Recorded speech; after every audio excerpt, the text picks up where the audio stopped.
ஒற்றை நம்பிக்கை தமிழ் பேரினத்தின் இருளகற்ற வந்த பேரொளி எங்கள் தாய்ப்புலி செந்தமிழன் சீமான் உங்களோடு.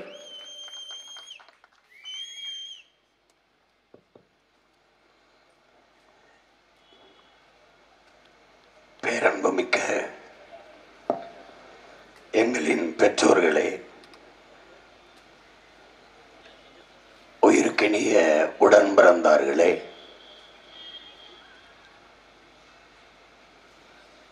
மாற்றத்திற்கான ஒரு அரசியலை முன்னெடுக்கிற இந்த தமிழ் தேசிய அரசியல் படையில் தங்களையும் இணைத்துக் கொண்டு தளராது தடம் மாறாது தொடர்ச்சியாக இந்த மண்ணோடும் என்னோடும்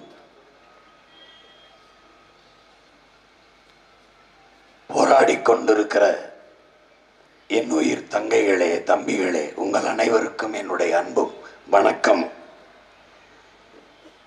இன்று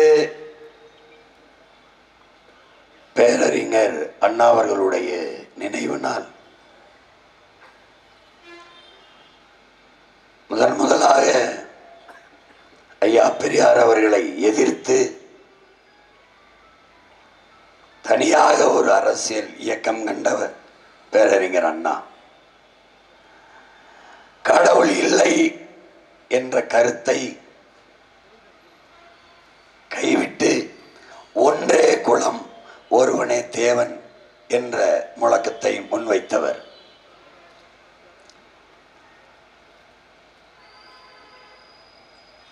மதுவை விற்று வருகிற வருமானம் குஷ்டரோகியில் இருக்கிற வெண்ணெய்க்கு சமம்.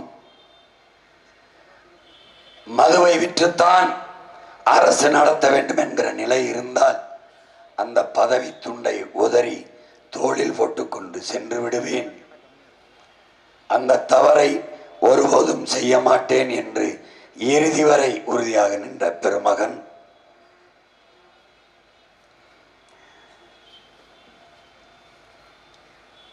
பெரியார் வருவதற்கு முன்பு 2 முதுகலை பட்டங்களை பெற்ற பேரறிஞர் நம்முடைய அண்ணா அவர்கள். பெரியார் அண்ணாவை படிக்க வைக்கவில்லை, அவரோடு இருந்த ஐயா நெடுஞ்செழியனை, அன்பழகனை எல்லாம் பெரியார் படிக்க வைக்கவில்லை என்பதை பெருமக்கள் நீங்கள் அறிய வேண்டும்.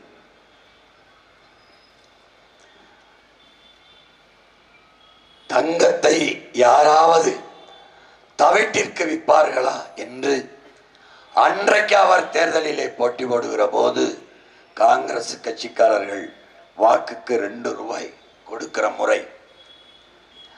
அப்போது மதிப்புமிக்க தங்கத்தை, உங்களுடைய உரிமையை யாராவது தவிட்டிற்கு விற்பானா என்று சாடியவர், பேசியவர் அண்ணா. இன்று அவருடைய பெயரை சொல்லி கட்சி நடத்துகிறவர்கள் தான் நம்முடைய தங்கத்தை தவிட்டிற்கு வாங்கி கொண்டிருக்கிறார்கள். கடமை, கண்ணியம், கட்டுப்பாடு என்று அவர் முன்வைத்த முழக்கத்திற்கேற்ப அவதூறு, அநாகரிக, அசிங்க, பழிவாங்கல், அடக்குமுறை, ஒடுக்குமுறை, இந்த கேடுகட்ட அரசியல் இல்லாது நல்லாட்சி கொடுத்த நாயகன் நம்முடைய பேரறிஞர் அண்ணா அவர்கள். மாற்றான் தோட்டத்தின் மல்லிகைக்கும் மனமுண்டு என்று சொன்னவர். அவர் அரசியல் தளத்திற்கு வந்த பிறகுதான் தமிழக அரசியல் வரலாற்றில் மேடைகளில் தமிழர்களின் இலக்கியமும் தமிழர்களின் வரலாறும் பேசப்பட்டது என்பதுதான் வரலாறு. அதனாலேயே பேரறிஞர் அண்ணா என்கிற பெருந்தகையை நாம் போற்றுகிறோம். அவருக்கு நம்முடைய புகழ் வணக்கத்தை செலுத்துகிறோம். என்னுயிர் சொந்தங்களே, இன உணவும் மான உணர்வும் கொண்ட என் மக்களே, பணத்தை முன்னிறுத்தி தேர்தல் களத்திலே கட்சிகள் நிற்கிற போது நாங்கள் பிறந்த பெருமை மிக்க இனத்தை முன்னிறுத்தி உங்கள் பிள்ளைகள் களத்திலே நிற்கிறோம். நாங்கள் பதவிக்கானவர்கள் அல்ல, உங்களின் உதவிக்கானவர்கள். நாங்கள் அரசியல் கட்சி தொடங்கியது, தேர்தல் களத்திற்கு வந்தது மக்களை வைத்து பிழைக்க அல்ல, என் மக்களுக்காக உழைக்க என்பதை என் இன சொந்தங்கள் தெரிந்து கொள்ள வேண்டும். தொடர்ந்து தொடர்ந்து தோற்றும் உங்களை துரத்தி கொண்டு வருகிறோம் என்றால் நாங்கள் தூக்கி சுமந்து வருகிற துயரமும் துன்பமும் அதிகம். இதை எப்பாடுபட்டாவது வடிக்க வேண்டும் என்று துடிக்கிற பிள்ளைகள் எங்களுக்கு உங்களை விட்டால் வேறு வழியே இல்லை என்கிற நிலையில் என் பெற்றோர்களை, என் உடன் பிறந்தார்களை நம்பி நம்பி தொடர்ந்து இந்த தேர்தல் களத்திலே நிற்கிறோம். எங்களை பெற்றவர்கள், எங்கள் சொந்தங்கள் எங்களை கைவிட மாட்டார்கள் என்று அசைக்க முடியாத நம்பிக்கையில்தான் எல்லோருக்கும் வாக்கு செலுத்தி வலிமைப்படுத்திய என் இன சொந்தங்கள், சொந்த பிள்ளைகள் எங்களுக்கு வாக்கு செலுத்தி வெற்றி பெற செய்வார்கள் என்ற நம்பிக்கையில்தான் இங்கே இன்று வரை பெண்ணிய உரிமைக்கு போராடி கொண்டிருக்கிறோம். இந்திய நாடாளுமன்றத்தில் 33 விழுக்காடு இடஒதுக்கீட்டுக்கு இப்போதுதான் சட்டம் நிறைவேற்றி இருக்கிறார்கள். சட்டத்தை நிறைவேற்றிய பெருமக்கள் தங்கள் கட்சியிலாவது பெண்களுக்கு சரிவாதி இடஒதுக்கீடு கொடுத்திருக்கிறார்களா என்றால் இல்லை. வகுப்புவாரி பிரதிநிதித்துவம், இடஒதுக்கீடு இதுவரை கேட்டு போராடி கொண்டிருக்கிறோம். எல்லாம் கிடைத்து விட்டதென்றால் இங்கே கூடியிருக்கிற பெருமக்களே, உங்கள் ஆழ்மனதை தொட்டு சொல்லுங்கள். இன்று வரை எஸ்டி என்ற பிரிவிலே இருக்கிற பழங்குடி மக்கள், தொல்குடி சமூக மக்கள், ஆதி தமிழ் குடிகள், குறவர் குடி, இருளர் குடிகள், காட்டு நாயக்கர்கள் இன்று வரை சாதி சான்றிதழுக்கு வீதியில நின்று போராடுவது ஏன்? ரேஷன் கடையில் 10 கிலோ அரிசி இலவசம், குடும்ப அட்டை ரேஷன் கார்டு இல்லாது எப்படி பெறுவது? சாதி சான்றிதழ் இல்லாது வகுப்பு வாரி பிரதிநிதித்துவம் எப்படி பெறுவது? உங்களால் நம்ப முடிகிறதா? திருவண்ணாமலையிலே 3000க்கும் மேற்பட்ட ஆதி குறவர் குடிகளுக்கு போராடி சாதி சான்றிதழ் பெற்றுக் கொடுத்தவன் உங்கள் மகன் என்பதை உங்களால் நம்ப முடிகிறதா? என்ன செய்தார்கள் இந்த திராவிட ஆட்சியாளர்கள்? சமூக நீதி பேசியவர்கள் எங்கே போனார்கள்? நேற்று ஒரு பெரியவர் வந்து, நான் காட்டு நாயக்கர்கள் 300-400 குடும்பம் இதுவரை சான்றிதழ் பெற முடியவில்லை. திருநெல்வேலிக்கு போனால் அங்கே மலை அடிவாரங்கள் வாழ்கிற மக்கள் எல்லோருக்கும் இதே பிரச்சனை. எங்கே இருக்கிற இடஒதுக்கீடு? இது என்ன நடக்கிறது இங்கே? சாதி வாரி கணக்கெடுப்பு எடு, சாதியை ஒழிக்க வேண்டும் என்று சீமான் சொல்லுகிறார். சாதி வேண்டாம் என்று நாம் தமிழர் கட்சி பிள்ளைகள் சொல்லுகிறார்கள். சாதியை ஏற்றுதாழ்வு கூடாது, சமத்துவம் சகோதரத்துவம் வேண்டும் என்கிறார்கள். சாதி வாரி கணக்கெடுப்பு எடுத்து இடப்பகிர்வை கொடுக்க வேண்டும் என்கிறார்கள். அறிவார்ந்த பெருமக்களே, சாதிய ஏற்றதாழ்வுகள் அற்ற சமதர்ம சமூகம் உருவாவதற்கு படைப்பதற்கு இருக்கிற இறுதி வாய்ப்பே சாதி வாரி கணக்கெடுப்பும் அது வாரி பிரிச்சு கொடுக்கிறது தான். எனக்கு உண்டானது எனக்கு கிடைத்து விட்டால் எவன் மேலையும் எனக்கு பொறாமை போட்டி வராது. என் வயிறு நிறந்து விட்டால் அடுத்தவன் தட்டை நான் எட்டி பார்க்க மாட்டேன். இதுதான் யதார்த்தம். நீங்கள் எடுத்து கொடுக்கிறீர்கள் ஆட்சியாளர்கள், நாங்கள் எண்ணி கொடுங்கள் என்று சொல்கிறோம். நீங்கள் அள்ளி கொடுக்கிறீர்கள், அளந்து கொடுங்கள் என்கிறோம். இதுதான் சமமான பகிர்வு. இட ஒதுக்கீடு என்று சொல்லக்கூடாது.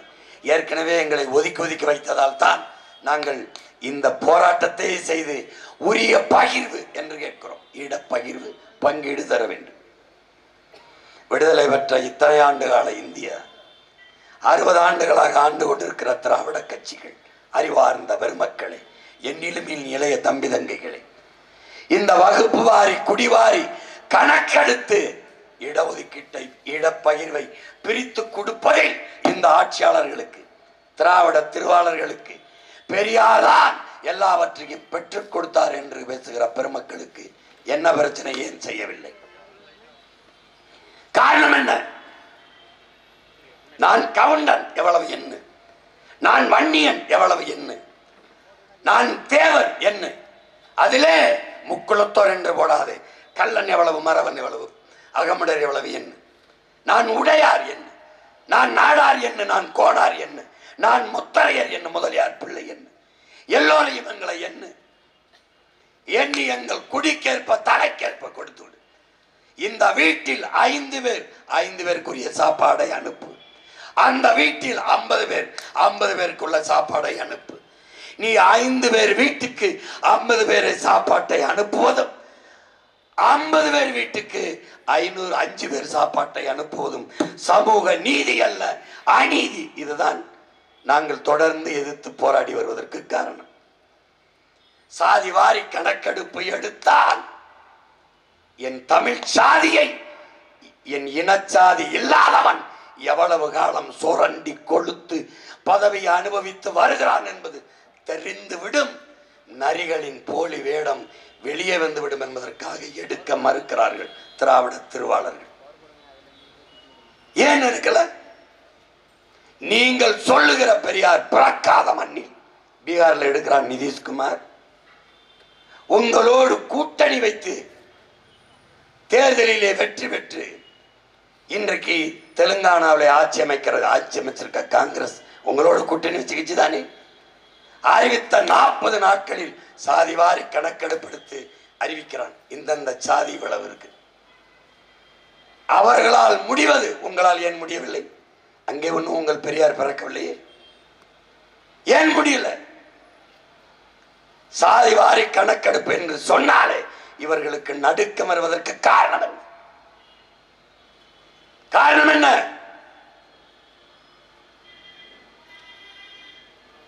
மத்திய அரசு எடுக்க வேண்டும். அப்ப ஆந்திராவில் தெலுங்கானாவில் எப்படி அவ எடுத்தான்? உச்ச நீதிமன்றம் சொல்கிறது என் உடன் பிறந்தானே மாநில அரசுகளை எடுத்துக்கொள்ளலாம் என்று. ஏன் எடுக்கல? மத்திய அரசு தான் எடுக்கணும், இந்திய ஒன்றிய அரசு தான் எடுக்கணும். 18 ஆண்டுகள் தொடர்ச்சியாக காங்கிரஸ் அமைச்சரவையில் யார் வந்தாலும், வாஜ்பாயா, ஐ.கே. குஜராலா, யார், சந்திரசேகரா, தேவே கவுடாவா, இல்ல வி.பி. சிங்கா, யார் வந்தாலும் அந்த அமைச்சரவையில் இருந்தீர்களே, அப்போது ஏன் எடுக்கல? இப்போது பாரதிய ஜனதா இடஒதுக்கீட்டு கோட்பாட்டுக்கு நேர் எதிரான கட்சி என்பதை தெரிந்து அவர்கள் தான் எடுக்க வேண்டும், அவர்கள் தான் எடுக்க வேண்டும். என்ன நாடகம் இது? என்ன நாடகம்? ஏன் எடுக்க முடியல? எடுத்தா தெரிஞ்சிடும். கோனாறு நான், எனக்கு நாட்டிலே 2 மந்திரி, தேவர் நான், எனக்கு நாட்டிலே 3 மந்திரி, உன் வீட்டுல மட்டும் 2 மந்திரியான்னு எல்லா தமிழனும் கேட்பான். பதில் இருக்காது. அதுதான் இங்க நீ எடுக்க மறுக்கிற. ஏன் எடுக்கிறது இல்லை? அப்புறம் சமூக நீதி எதுக்கு பேசுற? எதுக்கு பேசுற? பெரியார் தான் எங்களை படிக்க வச்சாருங்கிற, பெரியார் தான் சமூக நீதியை பெற்று தந்தாருங்கிற. இந்தியாவில் அதிகப்படியான கல்வி பெற்ற மாநிலம் கேரளா. எந்த பெரியார் படிக்க வச்சார்? பதில் சொல்லு. எல்லா மாநிலங்களிலும் பெண்கள் கல்வி கற்றுக்கிறார்கள், பெரியார் தான் படிக்க வச்சாரா? எல்லா மாநிலத்திலும் இடஒதுக்கீடு, இடப்பகிர்வு இருக்கு, பெரியார் தான் பெற்றுக் கொடுத்தாரா? பெற்றுக் கொடுத்தாரா? எப்படி அவங்களுக்கு மனசாட்சி வருது? இந்தியா முழுமைக்கும் எல்லா மாநிலங்களிலும் இஸ்லாமிய கிறிஸ்தவர்கள்,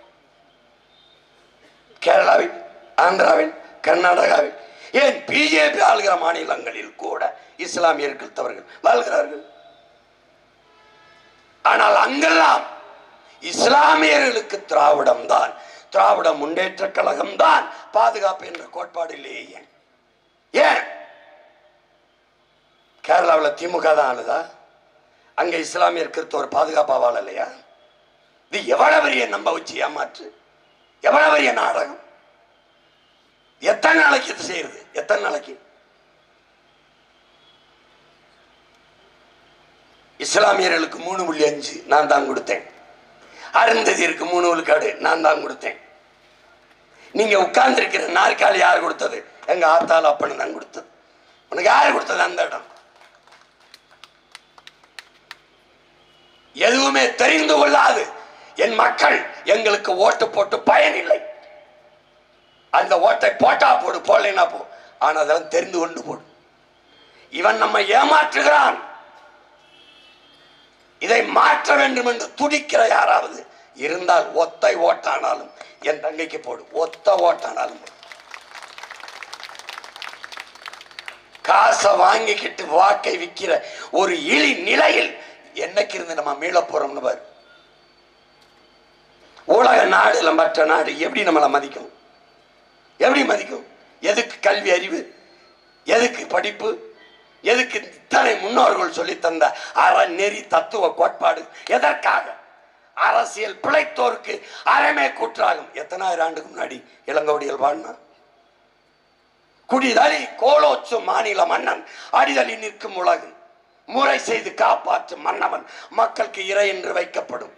மணி நீரும் மண்ணும் மலையும் அணிலிலர் காடும் உடையது அரண். அஞ்சாமை அறிவு ஈகை ஊக்கம் இந்நான்கு மெஞ்சாமை வேந்தருக்கு அழகு. எவ்வளவு எத்தனாயிரம் முன்னாடி வள்ளுவ பெருமானார் பாடி தந்தார்? எத்தனாயிரம் ஆண்டுகளுக்கு முன்னாடி?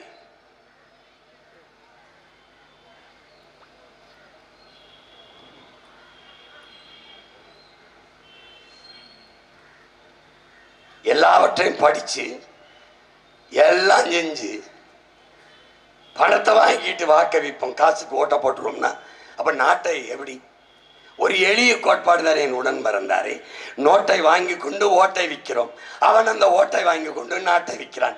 என்ன இருக்குது உனக்கு? சொல்லு, என்ன இருக்கு? படிக்க கல்வி வச்சிருக்கியா? வச்சிருக்கியா?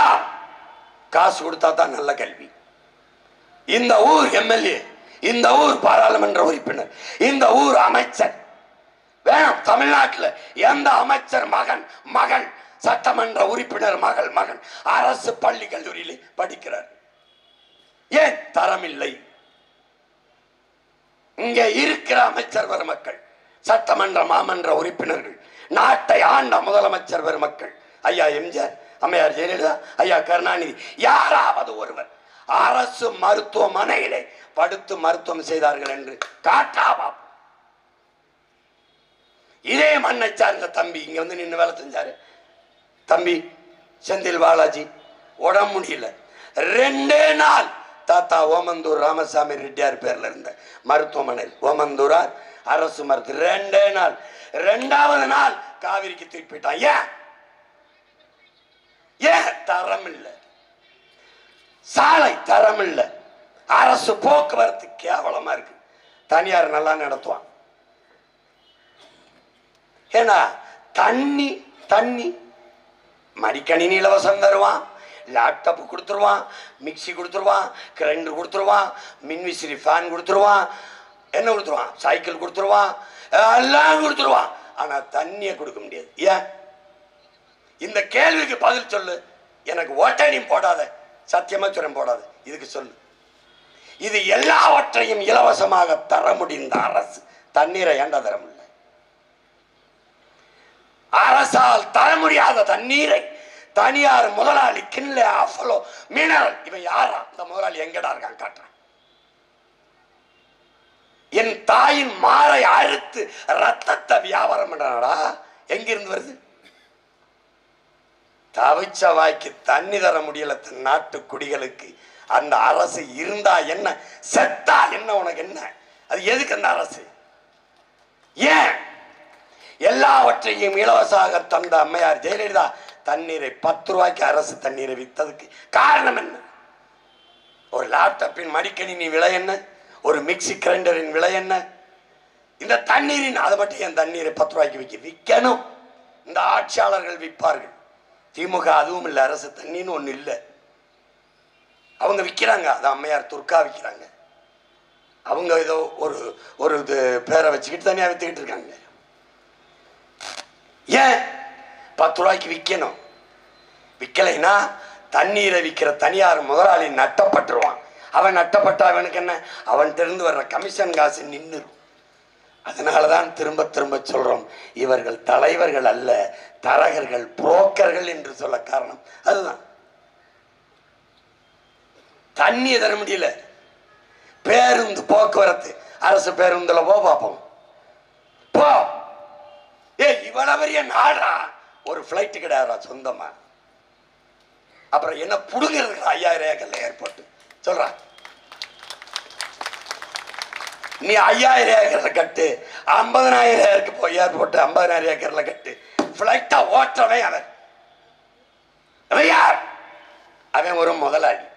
ஒரு முதலாளியின் லாப தேவைக்கு வேலை செய்கிறவனுக்கு பேர் என்னடா? அவன் தான்டா புரோக்கர், தரகர்றா. நீ இத்தனை ஆண்டுகளாக தலைவரை தேர்வு செய்தோம் நினைச்சிட்டு இருக்க. நீ தரகர்களை தேர்வு செய்கிற. இனிமேலாவது உன் மனச்சான்றுக்கு துரோகம் இல்லாம தலைவர்களை தேர்வு செய். அன்பு தம்பி தங்கைகளே, உங்களுக்காக தான் நான் கத்திக்கிட்டு இருக்கேன். ஆத்தால பணுக்கு இல்லை, எனக்கும் பின்னாடி வருகிற என் தலைமுறைக்கு. உலகத்தில் மிகப்பெரிய மாறுதல்களை செய்தவன் எல்லாம் மனச்சான்று வழி நடத்தி சென்றவன் தான். நான் சொல்றேன் என் மனச்சான்றின் வழியில் தான் நான் நடந்து கொண்டிருக்கேன். என் தம்பி துறை சொன்னால என்னைய வச்சுதான் நீ சாதிப்பானா சீமானா. ஒருத்தன் சாதிச்சான். என்னுடைய முன்மாதிரி, என்னுடைய ட்ரெய்லர், என்னுடைய முன்னோட்டம், என்னுடைய சாம்பிள் பீஸ் அப்படிதான் நீ பார்க்கணும். ஒரு இத்தனை ஆண்டு கொடுத்துட்டில்ல, ஒரு 5 ஆண்டு உன் மகன்கிட்ட கொடுத்துவார். நீ கொடுத்து பாரு. நீ பசின்னு ஒரு வார்த்தை இருந்துச்சுன்னா நான் தூக்கில் தூங்கி சாகிறேன்டா பசின்னு சொல்லுங்க. ஏழ்மை வறுமைன்னு ஒன்று இருந்துச்சுன்னா சொல்றேன். வேலை இல்லை என்று என் மக்கள் சொல்லிட்டா கையெழுத்து போட்டு கீழே போயிரு. இப்பவும் சொல்றேன். தெனாய மீனவனை தொடரான்ல. நான் முதலமைச்சர் of Tamil Nadu, chief minister of Tamil Nadu Seeman, அவனை தொட்ட சொல்றான் ஒரு தடவை என் மீனவனை.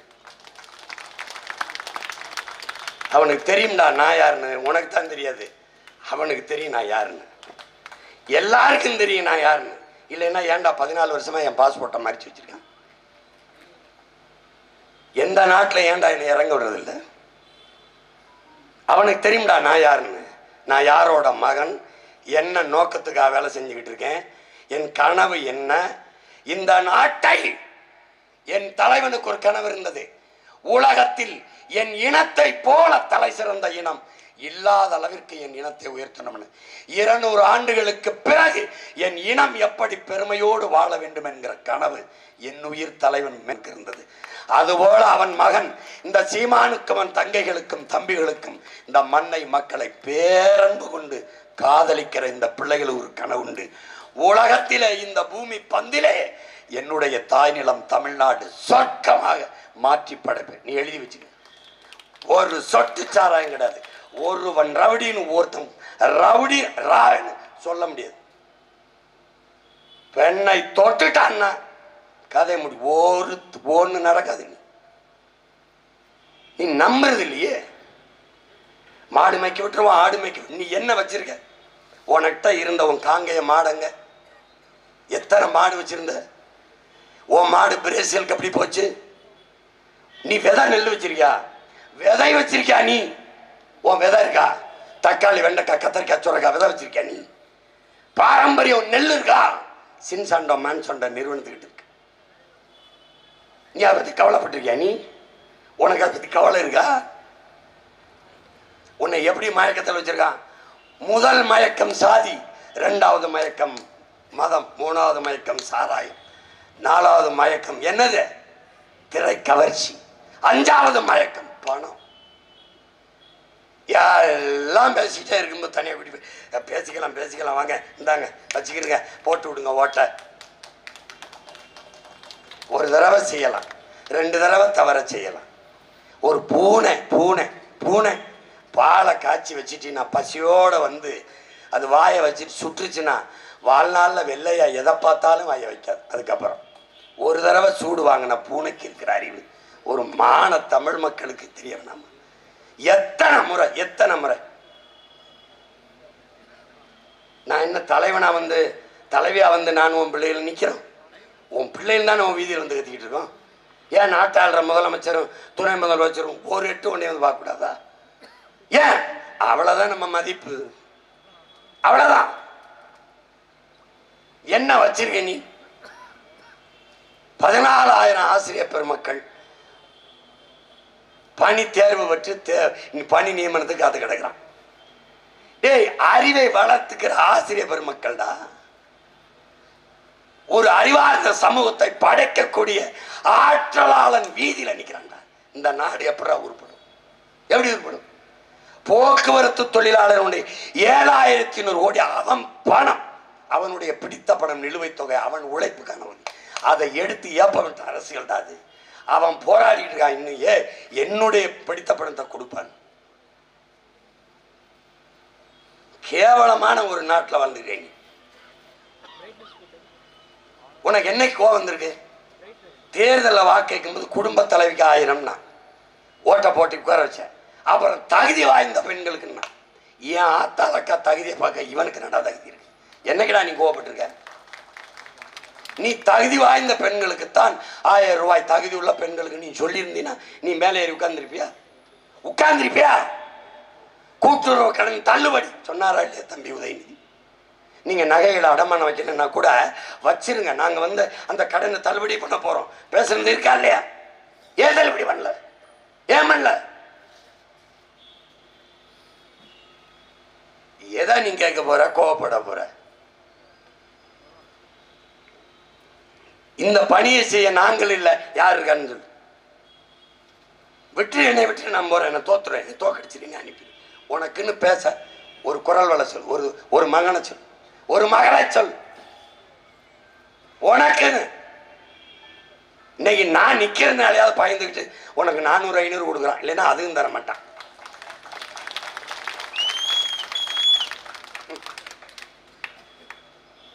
எனக்கு என்ன வந்தது? இந்த பிள்ளைகளுக்கும் தெருவா நடக்கிற என் பிள்ளைகளுக்கு என்ன வந்தது? விட்டுட்டு போக முடியல.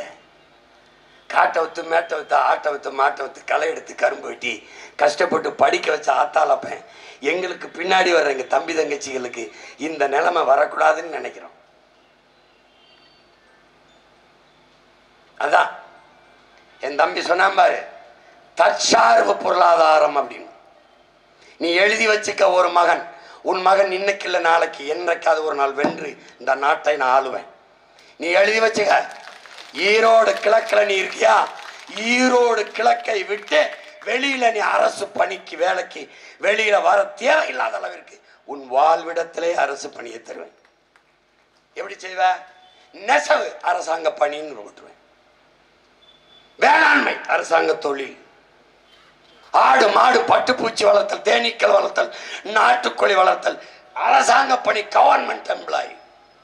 அண்டா சாராயம் விற்கிறவன், சாராயத்தை டாஸ்மார்க்ல சரக்க ஊத்தி கொடுக்கிறவன் கவர்மெண்ட் எம்ப்ளாயா இருக்கும்போது உலகத்துக்கு சாப்பாடு போடுற என் ஆத்தால் அப்பன் என் அண்ணனும் தம்பி கவர்மெண்ட் வேலை இருக்கிறாரா? ஆடு மாட்டுக்கு ஊசி போடுற டாக்டர், வெட்டினரி டாக்டர் கவர்மெண்ட் எம்ப்ளாயா இருக்கும்போது ஆடு மாட்டை வளர்க்கிறவன், ஏண்டா நீ ஆடா வளர்க்குற? அவ்வளவு கேவலமா போச்சாடா? போச்சா?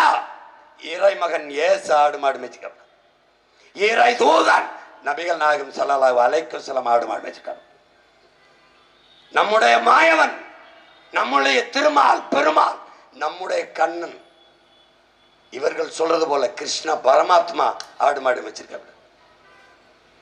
அப்படின்னா நீ ஆடு மாடு மேய்க்கிறது அவமானம்னு சொன்னா இந்த 3 மகான்களையும் இறை தூதரை இறை மகனை அசிங்கப்படுத்துறாயின்னு அர்த்தம். உனக்கு மேய்க்க வைக்கமா இருக்கல, போயிரு. மேய்க்க விருப்பம் இருக்கா, வா. தம்பி, பாலின் சந்தை மதிப்பு எவ்வளவு இருக்குன்னு நினைக்கிற தம்பி? 9 லட்சம் கோடி தம்பி.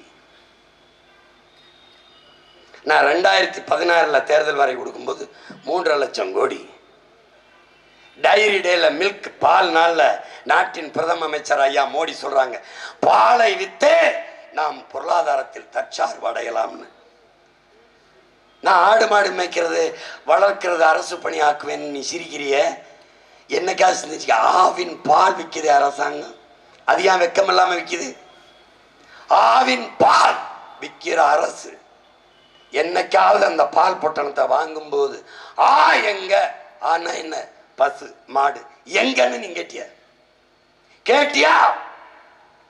கேட்டிருந்தா என்னை என்னைக்கும் முதலமைச்சர் ஆக்கியிருப்பேன். நீ கேளு, மாடுங்க. எங்க அப்பன்ட்ட நான் கேட்டேன், நம்மால் வச்சேன், அப்பா பால் குடிக்கலாமா? குடிக்கலாம், மாடு எங்க இருக்குன்னு கேட்டப்ப, உத்தரப்பிரதேசத்தில் ஒரு முதலாளி 1 லிட்டர் பால்ல 1 லிட்டர் கெமிக்கல்ல 500 லிட்டர் பாலாக்கி 20 வருஷம் வச்சுட்டு இருந்திருக்கான். அங்க கண்டுபிடிச்சிருக்காங்க, இங்க கண்டுபிடிக்கல. That's all your honour. மாசான புக்காக்க சொல்றான், 2 மாசம் 1 மாசம் நாவற்பழம்,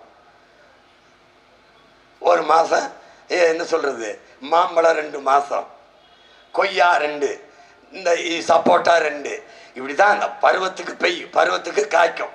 பருவத்துக்கு அந்தந்த பருவங்களில் அதை உண்டுட்டு விட்டுறணும். ஆனால் எல்லா காலங்களிலும் மாம்பழம் சாப்பிடணும், எல்லா காலத்திலையும் ஆப்பிளை சாப்பிடணும்னா அவன் என்ன பண்ணுறான், பதப்படுத்த வியாபாரி ஆரம்பிக்கிறான், கெமிக்கலை போட்டு வைக்கிறான். கடைக்கு போனான், அப்படியே மாங்கை ஃப்ளவர் எப்பவும் சாப்பிடலாம்னு. அது மாம்பழம் போல ஒன்று, மில்க் ஃப்ளேவர் பால் போல ஒன்று. பால் இல்லை, பிள்ளைகளுக்கு விஷத்தையும் நஞ்சையும் கொடுத்து வளர்த்துக்கிட்டு இருக்கோம். உங்க மனச்சான்று சொல்லுங்க, எப்போவோ எங்கேயோ ஒரு இடத்துல புற்றுநோய் மரணத்தை கேள்விப்பட்டு கொண்டிருந்தோம். எங்கேயோ இன்னைக்கு 100 மரணத்தில் 90 மரணம் புற்று மரணமாக இருக்குது. ஏன், எதற்கு, எப்படி, எவனுக்கும் தெரியாது. இந்த எங்க அப்பா இருக்காரு, இந்த எங்க ஐயா இருக்காரு, மருத்துவர்கள் கேட்டுக்க. காரணம், நீ குடிக்கிற நீர் நஞ்சாயிருச்சு, சுவாசிக்கிற காற்று விஷமாயிருச்சு, சாப்பிடுற உணவு நஞ்சாயிருச்சு. இது எப்படி சரி செவ்வாய்சிமான்? ஒரு தடவை கொடுத்து தான் பாருப்பா, என்னதாப்பா கேட்டு போயிரு, ஒரு தடவை போட்டு தான் பாரு. என்னைய இந்த சனியை கெஞ்சி கிடக்குறான், ஒரு தடவை போட்டு தொலைச்சி விடுவோம்னு போட்டு பாரு, ஒரு தடவை போட்டு பாரு, ஒரு தடவை போடு. நீ என்னை நம்பணும். பெத்த பிள்ளைய நம்பாம நீ மற்றவனே நம்பி நாட்டை நாசமாக்கிட்ட. ஒரு தடவை நீ நம்பிப்பார். நான் இந்த மண்ணுக்கு, இந்த மக்களுக்கு உண்மையிலேயே 100 விழுக்காடு உண்மையும் நேர்மயமாக சத்தியமா நின்று உழைப்பேன். இது எனக்கு உயிர்ப்பால் ஊட்டிய என் தாய், எனக்கு அறிவுப்பால் ஊட்டிய என் தாய் தமிழ், எல்லாவற்றுக்கு மேலாக நான் நேசித்து நிற்கிற என்னுயிர் தலைவன் மீது சத்தியம். எனக்கு தன்னலம் உண்டு, அது என் இனத்தின் நலன்தான். இல்லைன்னா ஏன் நான் இங்க நின்று கத்திட்டு இருக்கணும்? இந்த கூட்டணியில போய் சேர்ந்து சீட்டை நோட்டை வாங்கிட்டு வாழ முடியாத எல்லாரையும் மாதிரி ஏன் கத்தணும்? நான் இல்லை, இந்த இடத்த கற்பனை செஞ்சுவார். இந்த வேலையை செய்ய இன்னும் ஒரு தலைமுறை வரும். நீ நம்புறியா? உன் மொழியை மீட்க, உன் இனத்துக்கு உரிமையை மீட்க, உன் நிலத்தை வளத்தை பாதுகாக்க, இந்த காட்டை, இந்த மலையை, இந்த ஆறை, அருவியை, ஏரியை, குளத்தை, குட்டையை பாதுகாக்க, தரமான கல்வியை கொடுக்க, தரமான மருத்துவத்தை கொடுக்க, பயணிக்க நல்ல பாதையை போட, எதுக்காவது ஒருத்த வருவான் நினைக்கிறியா? இருக்கிறவன் செய்வான் தான் நம்புறியா? கல்வியை தனியார் நல்லா கொடுப்பார், மருத்துவத்தை தனியார் நல்லா கொடுப்பார், போக்குவரத்தை தனியார் நல்லா கொடுப்பார், மின்சாரத்தை அவர் தான் தயாரித்து நல்லா கொடுப்பார். அப்ப அரசின் வேலை தான் என்ன? இந்த கேள்வியை எப்ப கேட்ப?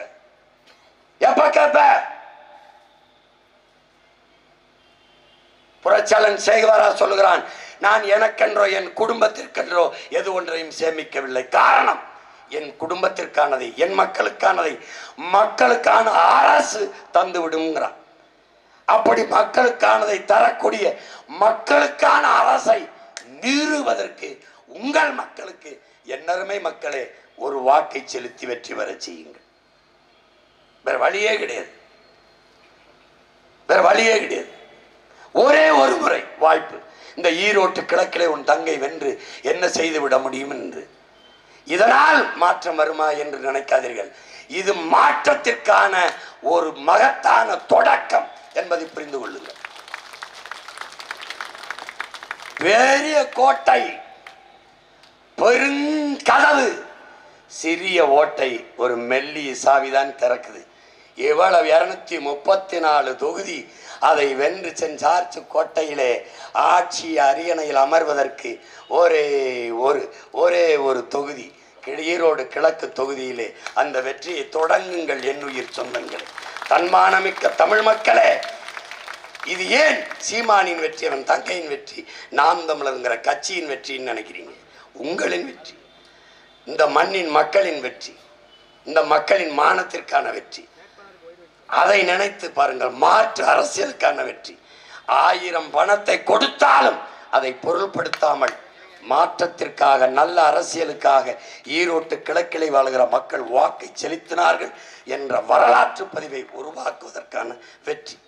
என்னை வீழ்த்தி நோட்டாவை அதிக ஓட்டு என்று காட்டுவது, எனக்கு டெபாசிட் கிடைக்காமல் வீழ்த்துவதில் என்ன சாதிக்கப் போகிறீர்கள்? நீங்கள் என்ன சாதிக்கப் போகிறீர்கள்? ஊழல் லஞ்சத்தில் ஊறி திளைத்தேனா? கொள்ளைகளை செய்து கொள்ளையடித்தேனா? வளங்களை சுரண்டி கொளுத்தேனா? மக்களுக்கு அதை செய்வேன் இதை செய்வேன் என்று ஏமாற்றி என்ன செய்தோம்? எதற்காக எங்களை வீழ்த்த வேண்டும்? ஏன்? இதையெல்லாம் செய்து கொண்டிருப்பவர்களுக்கு எங்கள் வளர்ச்சி அச்சுறுத்தலாக இருக்கிறது. அதனால் எங்களை வீழ்த்த துடிக்கிறார்கள். அறிவார்ந்த மக்கள், என் அன்பு தம்பி தங்கைகள், யாரை நம்பி இந்த பணியை செய்கிறோம்? உங்களை நம்பிதான்.